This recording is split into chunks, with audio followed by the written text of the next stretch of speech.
Hi there, day 4. I am in a town called Gualala. It's right on the coast, 49 miles north of Bodega Bay.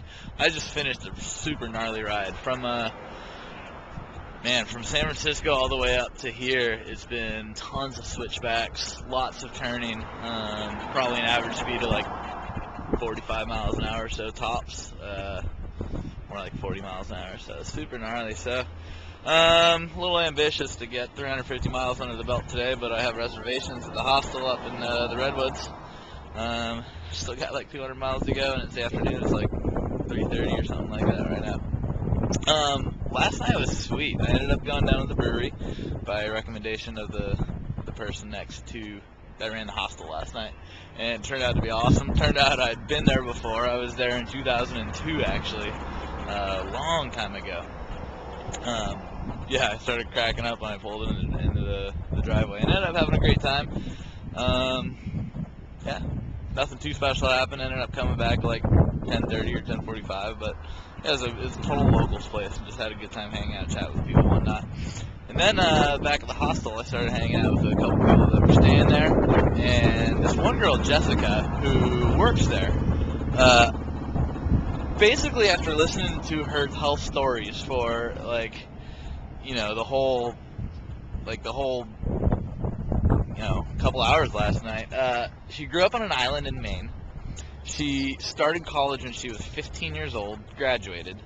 She then hiked from Maine to the West Coast. Then she hiked back. Then she decided that she wanted to make money and then be able to travel again, so she looked up where you can find or where you can make the most money as a waitress, and it turned out it was Mackinac Island up in Michigan. So she went up there, worked as a waitress for a while, and then through waitressing she ended up meeting these people that were sailing around the world, and she sailed around the world with them for a long time, went all the way around through a bunch of places, ended up deciding that she had enough in Reykjavik, or however you pronounce that place, way up there in Iceland or something.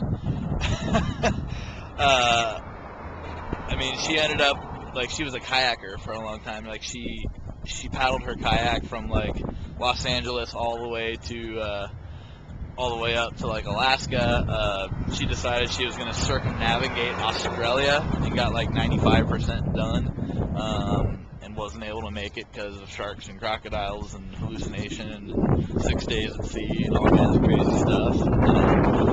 She walked, literally walked from Cabo San Lucas to Seattle, or to the northern border via the shoreline. Just walked. She said, I was never more than a mile away from the shore. And a lot of cool stories. So there's some interesting people on this trip. I'm having a great time, and life is good. So cheers, talking to y'all later.